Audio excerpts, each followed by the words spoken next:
Hintayin lang po natin siya. Pinutin nyo tong Laker funnel.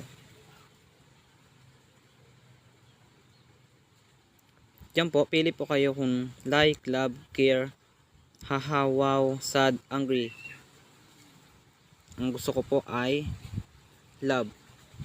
Pinutin po natin yung love. At yung copy link po kanina, ilagay po natin dito. At pinutin po natin tong dito po ay may sinasabi po na question. Kung ayaw nyo po yan, pwede nyo po ibahin. Okay po. Tapos na po at pinutin po natin tong submit. Maghintay lang po tayo ng ilang segundo.